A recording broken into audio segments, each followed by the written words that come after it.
Hey everybody, it's Doc Green, the Rose Scholar, coming back at you. It's been a while since I did a video, but I've been looking on my YouTube channel here lately, and I've had quite a few people asking me about my debt-free program and how I became debt-free and everything. And I've covered in other videos way in the past, and people may not want to go look those up, and I get it.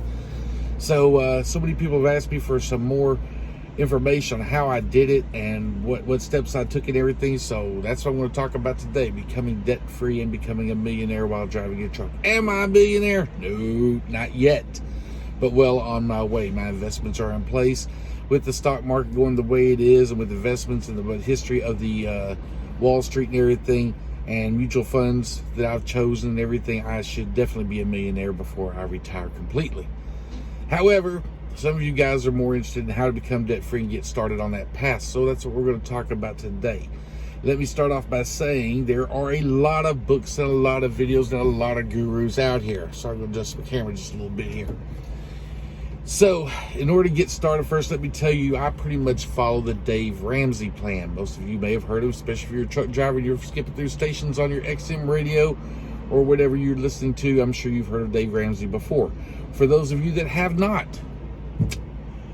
it would behoove you to start listening to him. He has a great plan for getting debt-free. Now, I follow his plan for the most part, almost to a T. The only part I disagree with, that I'm not doing, that he says do, is be completely debt-free. And here's why. He does not believe in ever leasing or renting or anything a vehicle, which I would mostly agree with, except if you have the money, then I agree with them completely. However, a lot of us drivers, especially those of us with stupid in their name, like me, I was stupid with a lot of zeros behind it. I was multi-stupid. I was a multi-stupidaire most of my adult life. I did not save. I did not invest. I did not do a lot of things. I did not start getting on my debt-free program till a few years ago, and I was completely debt-free, out of credit card debt and everything, a while back, and well on my way into investing into my future. Now, will I have as much money as someone who listens to this and starts at a much younger age? No, of course not. My money will never catch theirs. But I will retire a millionaire, probably a multi-millionaire, and I will enjoy my life without having to depend on the government or family or anyone else to take care of me, if I live long enough. And if not, my wife will, because we have life insurance policies in place for that. Term life insurance policies. But let's get started on how to become debt-free. First of all, if you're going to be listening to all these gurus out here on get-rich-quick plans and everything like that, you can try to do that way, and most of the time you will fail. Especially those people that use these programs talking about use other people's money, invest in this and invest in that, using other people's money. The problem with using other people's money is the average American household is $6,200 in debt, credit card wise. Not including student loans, mortgages, home, auto loans, and other things. Just credit card, $6,200 in debt, which means they don't have any money. So how are you going to use other people's money when they don't have any money to use? You're going to be using rich people's money, and you're going to pay interest on that, which is going to cost you money and make them richer. That's how the rich get rich and the poor get poorer. So, and the middle class just keeps struggling along, trying to get a hold of something that they will never get a hold of if they don't learn the basic principles. So let me start off by saying, first thing you need to do before you get debt-free. Well, no, let me back up. I'm going to say my problem, the part that I vary away from Dave Ramsey's plan is that I do lease this truck that I drive for DART. It's a lease purchase program. Now, I know a lot of you are going to get on here, lease purchase is a suckers program, and it's this. I don't care. Start your own channel. You know, whenever you're on your way to being a millionaire, so you may be millionaires. Great. Go on your channel and talk about how you got there. This is my channel. This is how I did it. I do lease this truck from DART on a lease to purchase program that I have 2 years left on, 1 year down, and I will own this asset outright. And the only difference here's the thing about Dave Ramsey's plan. Am I indebted to DART? No. I could quit tomorrow, leave. Boom. Will I owe them money for breaking my lease? Yes. But I will not owe them money for breaking my lease, because the day I quit, if it comes to that, I will write them a check for whatever I owe them and pay them, so I won't owe them anything. So I'm not really what you would call in debt. Does part of my paycheck go to paying for this truck every month?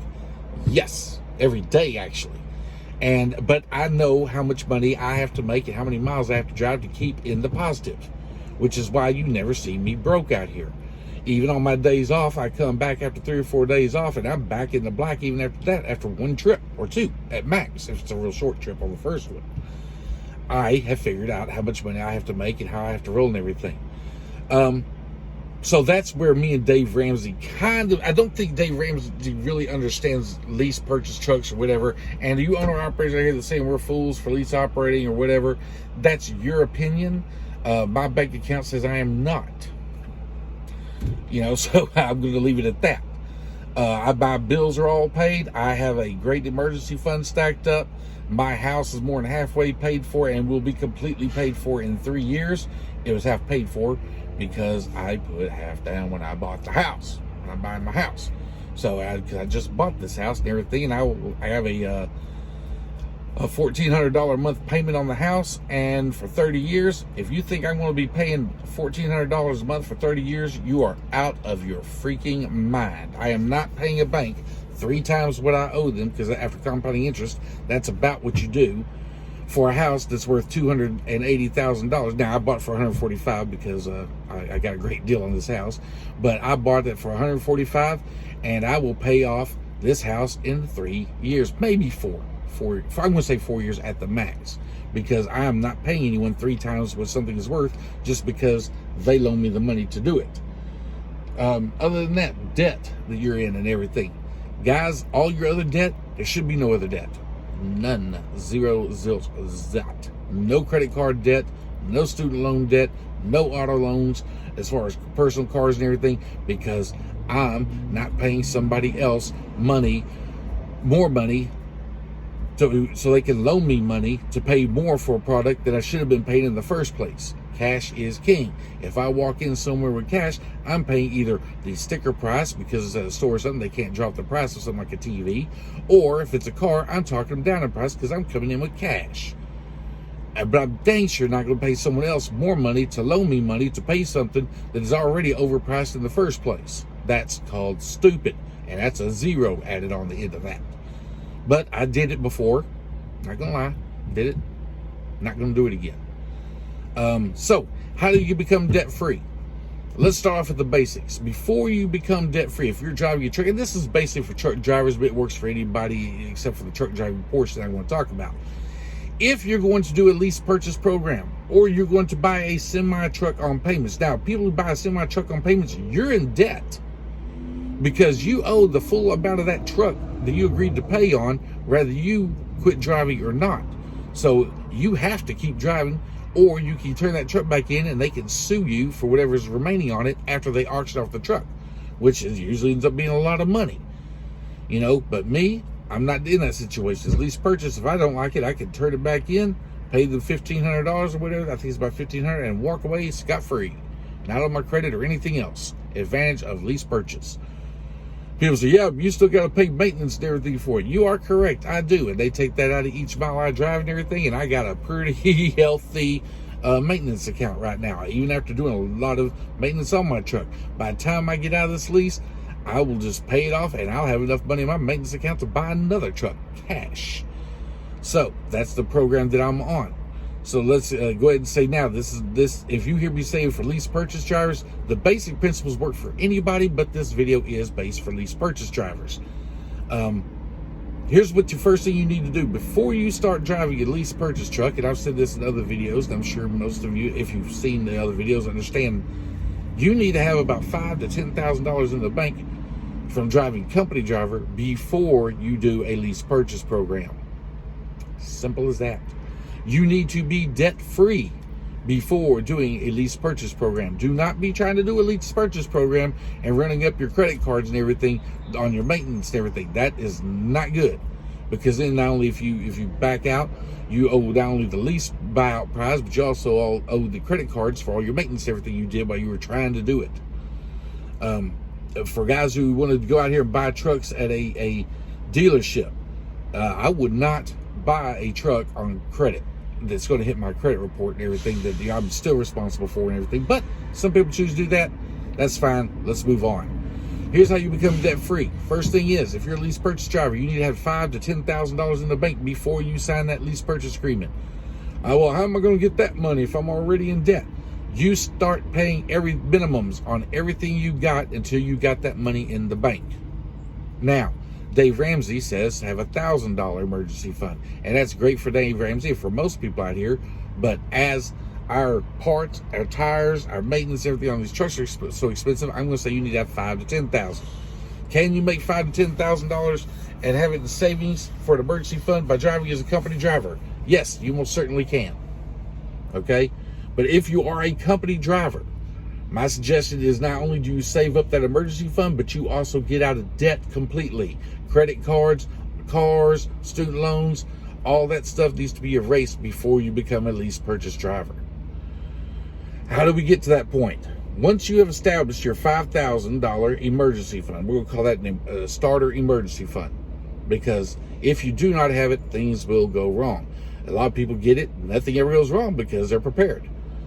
I don't know, it's just the way Murphy's Law works. But once you decide you got their $5,000 saved up in the bank and you don't touch it, it's in a savings account for emergencies only. And I don't mean because mama wants to go on a date when you get home. I mean emergencies, like your water heater at your house goes out, the AC at your house goes out, the roof needs to be replaced, the tires on your truck need to be replaced, the radiator gets a hole in it, anything on your truck, now if your motor goes bad, will it cost more than that? Sure. You know what I'm saying? But this is what we call the starter emergency fund. It's only until you get completely debt free. So you need to save up $5,000 to $10,000 for a starter emergency fund while you're driving as a company driver. You also need to list all your debts from lowest to highest on all your credit cards, student loans, cars, whatever. And you start attacking those debts each pay period.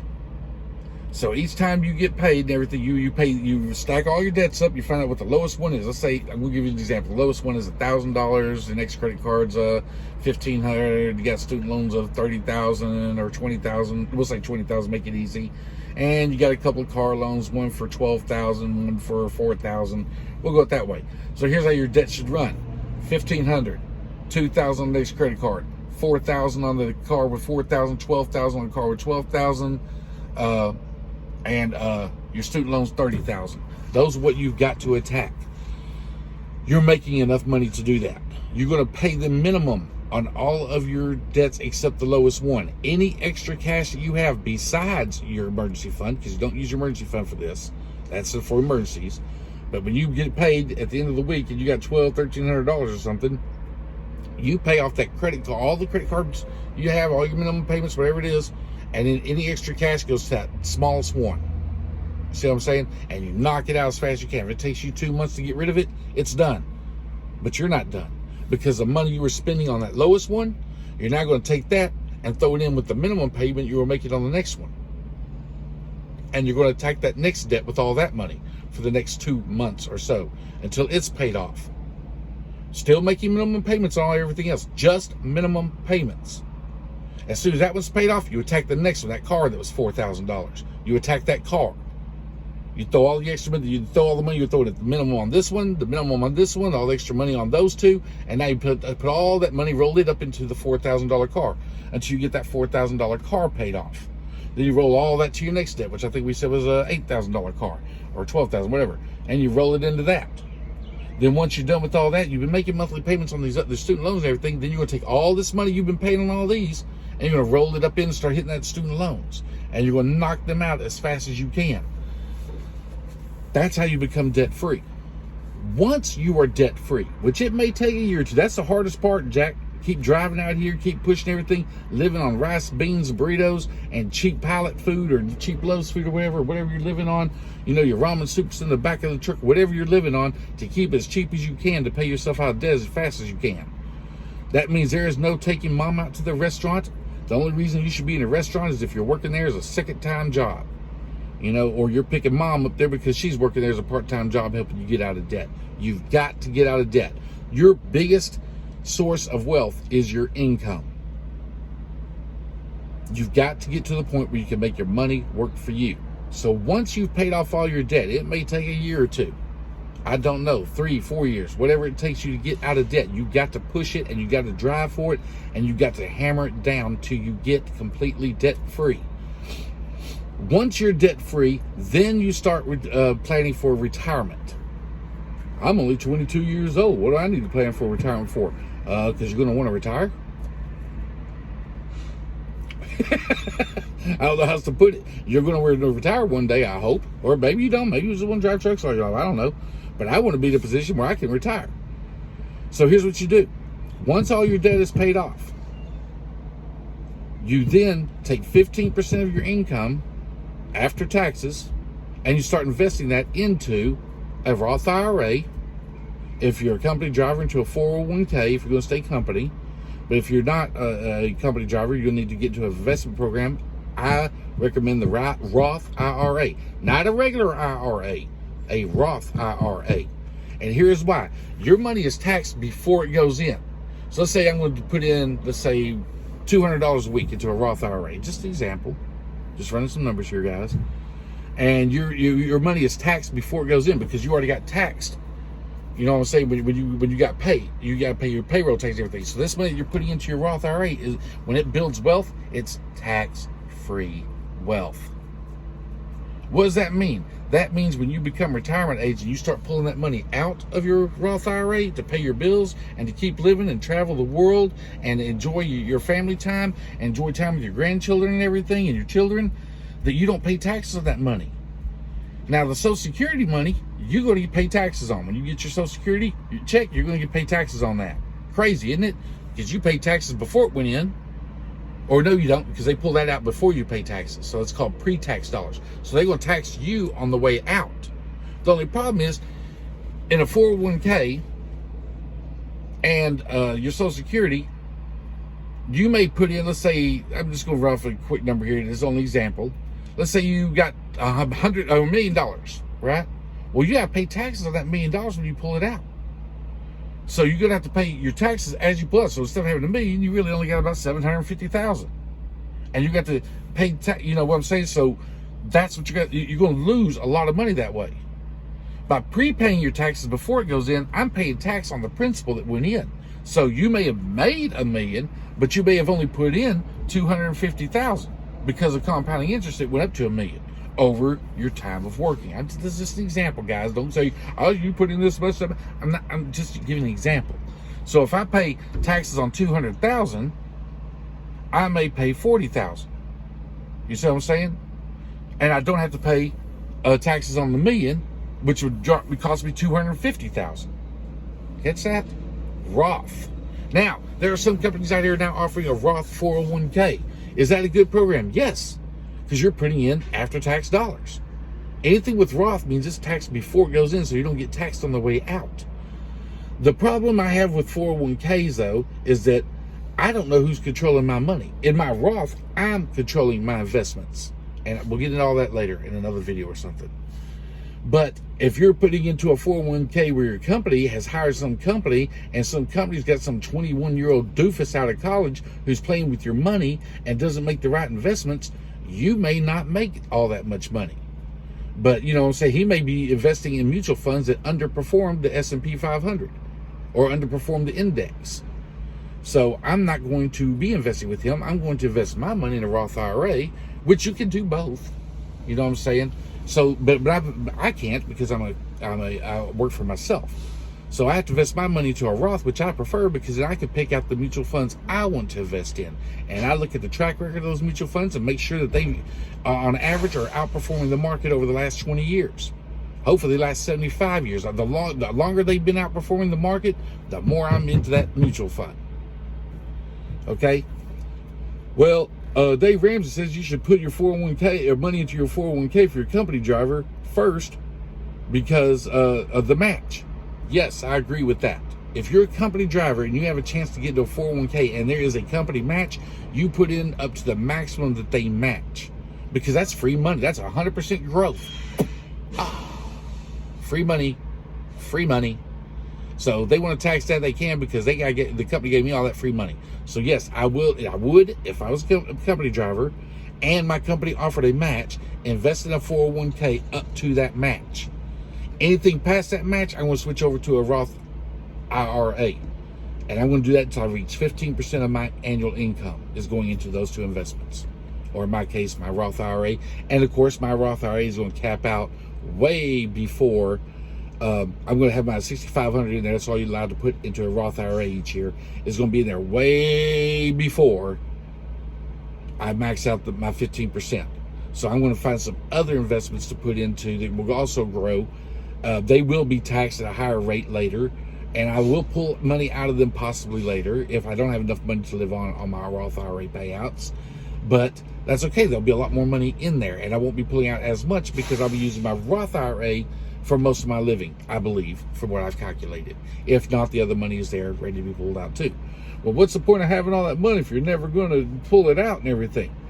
Because I can leave it to my children. I can leave a legacy. I can break this family tree of being broke.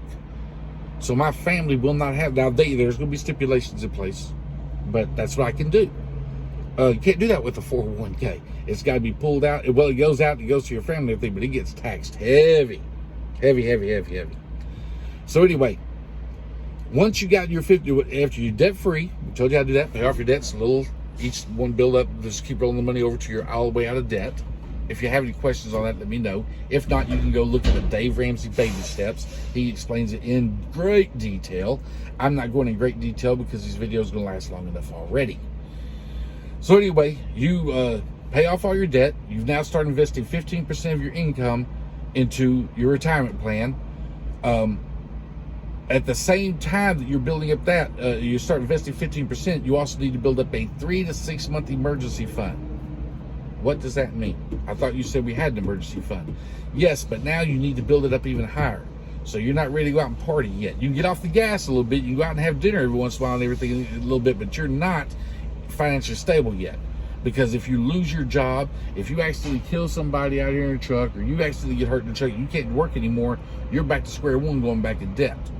So you need to have 3 to 6 months worth of income, worth of your bills in a fully funded emergency fund. So let's say your bills are, let's say, $4,000 a month. 3 to 6 months means you need to have $12,000 to $24,000 in the bank to be in a fully funded emergency fund. Just an example, guys. Examples, numbers, examples. Not saying that's how much you need. You need to calculate that for yourself. How much money does it take to run my family and everything on a month? All the bills, gas, food, entertainment, whatever. And you calculate that up, you know how much it is, then you need to have enough money in the bank to provide you 3 to 6 months worth of that. So if something happens to you, you don't freak out and go back into credit card debt. You got the money in the bank to carry you over till you get into a new career or you switch jobs or whatever you're going to do. That's how you become debt free.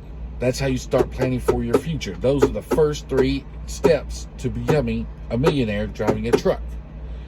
Next step, after you've done all that and after you're investing 15% of your money, you now you got a little extra money and everything, now you can kind of let off the gas pedal to half throttle. Whew, relax. But you're still on the throttle because you still have your mortgage on your house left. Now is when you start throwing extra payments at that mortgage. Get that mortgage paid off as quickly as possible. Like I said, my house will be paid off in 3 to 4 years. Just got the loan on a 30-year mortgage. Actually, it's 15. I said 30. That's not right. It's 15. But I do not plan on being in business or in debt for 15 years. I'm planning on paying mine off in 3 to 4 years. And then, guess what, people? I want you to think of how good that will feel. How great it would be to be completely debt-free. No mortgage payment, no credit card payment, no student loan payments. All you got to pay for is your utilities, your taxes. That's it. You're debt-free, dudes. Oh, but my kids are going to college and I got to get student loans for them. No. I want to say a 503c. I have to look that up. I forget what it's called. That's what you need to start doing for your children now. Once you're out of debt, once you start investing your money, while you're making extra payments to your house, you're also putting money aside into a 503c. I think that's what's called 503c for your children's college. The younger they are, the more money they're going to have to go to college. And guess what? Tax-free growth. Now, the max is way smaller than the Roth IRA one, but your kids will have plenty of money to go to college without going in debt, and you won't have to mortgage the house off a second time, and you won't have to take out student loan debts and sign their student loan debts, and you won't leave them in student loan debt. Guys, do you understand what the largest debt by American households is combined? $4 trillion in student loan debt. Jeez. So start putting some money aside for your kids to go to college now. You know what I'm saying? After you're out of debt and everything, and you're completely debt free, then you start stacking money up for them to go to college. If they decide not to go to college, pull your money back out. There's a little bit of a penalty on that and everything, but you made a lot more growth than you're going to get charged taxes on. And at least you can take the money yourself or give it to the kids or whatever, and let them have at least a jump start in life or whatever they want to do. That's up to you. I'm not getting into the college good, college bad argument with anybody. Not doing that. But I am going to say student loan debt, bad. Well, my son wants to be a doctor. It's going to cost $140,000, and he needs to figure out a way to cash flow, and he needs to spend his first 2 years of school in a junior college, or community college, spend the next 2 years at a state college that is low priced in order to get his associate's degree or his bachelor's degree as quickly as possible, as cheaply as possible, and apply for grants and everything starting now. Start building your scholarships. You know what? I'm going to do a whole different video on student loans. This one, I'm going to go back to becoming a millionaire driving a truck. So now we've been paying off all of our debts for 3 years. We're finally starting to pay off our house faster. We're putting 15% of our money into a Roth IRA and some other investment accounts and everything. Now, you sit back. You don't have to worry about what's going to happen. If you don't understand how putting $6,500 a year into your Roth IRA is going to make you a millionaire, you can do the math. $6,500 work for 20 years. 20 times 6,500 is only $120,000. Where do you come up with $1 million at? Compounding interest, people. Some of you may already know about this. Some of you may not. Compounding interest means whatever I make on interest this month gets put as added to my account, and then I'm still putting in more money with it. So I'm now getting interest next month on this month's interest, this month's money, and the next month's money. Compounding it, rolling it up. That's what they mean by your money work for you. They don't mean make your money work for you, go buy a truck and drive it till you die. That's not making your money work for you. That's you working with your money, but that's not making money work for you. You want money to work for you, that means you have to invest it, and it has to be making more money than you by the time it's over with. And to be honest with you, your Roth IRA will be making more money than you within about 3 years, maybe 4 years. It's going to be pulling in way more money per year than you're out here driving and making. Well, I'll just live off that. No, you won't, because if you try to take it out before you retire, or before retirement age, they're going to hit you with a large early withdrawal penalty, and you're going to pay higher taxes on it. You can't. It's a retirement account, so you have to wait till your age of retirement before you start pulling your money out without getting hit with penalties. But your money will make more money than you are. That's what they mean by making your money work for you.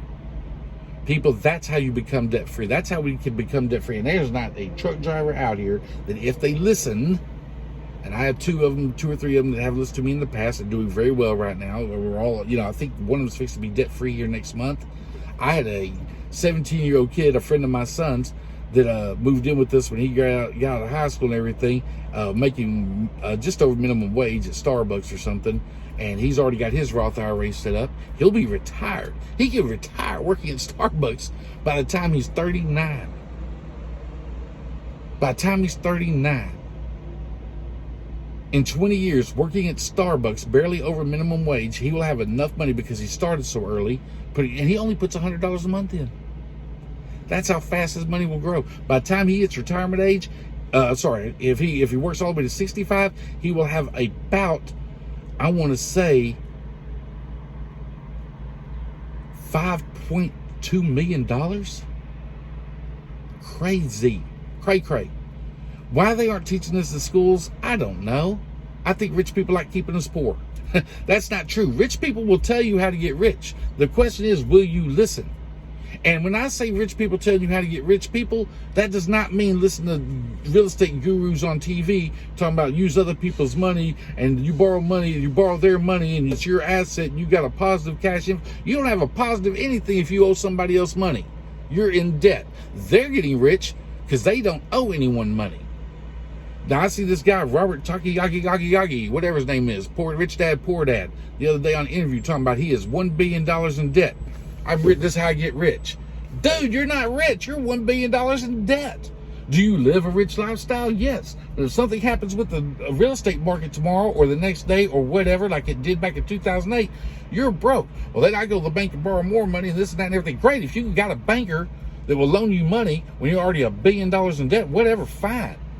Personally, that banker should be fired for loaning you that kind of money when you don't have any way of showing that, well, I got a positive cash flow of, no, you don't.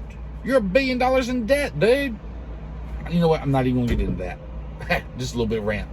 But anyway, when I say listen to rich people, I'm talking about listen to regular millionaires, not these gurus on TV, not the Donald Trump real estate course. Well, Donald Trump got more money than you do. Maybe so, but he's also lost a lot more money than I do, and he had a lot more backing than I did.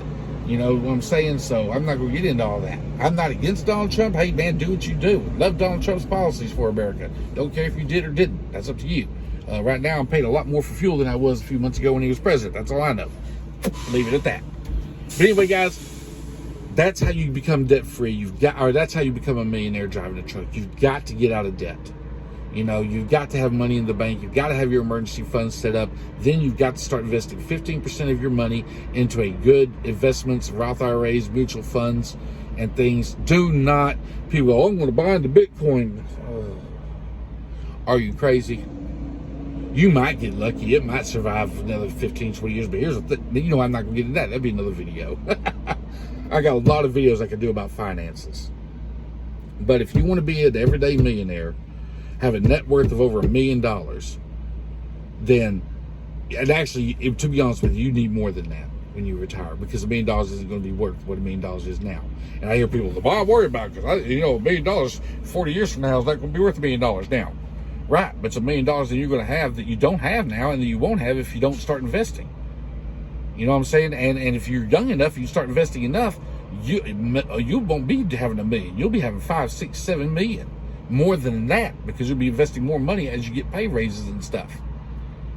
So anyway, that's how this works. You got to get, the first thing you do, emergency fund, $5,000 to $10,000 emergency fund before you lease your truck. If you're not leasing your truck, you only need a $1,000 emergency fund. List all your debts, lowest to highest. From there, you pay off all your debts. And then after you pay off all your debts, lowest to highest and everything, may take a couple of years. That's the hardest one. The $1,000 to get you started, get you used to saving money. Paying off all your debts. Once you're done paying off, list them, pay them all off. Then you got a lot more free money to build up your 3 to 6 month emergency fund, 3 to 6 months worth of your bills in a bank account as an emergency fund only, and that's not to be touched. Then you can and you invest 15% of your money. Then you can start having fun with your money and play with your money and go places and vacations. So if you're way far in debt, it may be 4 years before you start taking vacations and traveling. Well, I'm not doing that. My family means more to me than that. Great, leave your family in debt. Die and leave them owing your bills, or die and leave their house not paid for. Do it your way. Do it your way, Clyde. I don't care. I don't care what you put on my comments. You know, do it your way. I'm not telling you what you have to do. I'm giving advice on how to become a millionaire. You do it your way. I don't care. It doesn't affect me and my family. If I die tomorrow, my family is rich. Not super rich, but they're rich. They'll have a paid off house, money to go to college, and $1 million left over to invest and for their future, for the more future. You know, if you die tomorrow and you don't have a life insurance policy, a term life insurance policy in place, and I'll explain why I have term in another video also, you're going to leave your family broke, bankrupt, losing the house because your wife doesn't make as much as you did and she can't afford the payments. Do what you want to do, people. I'm just trying to help you out. Anyway, I'm out here because this video went way over what it's supposed to. Out.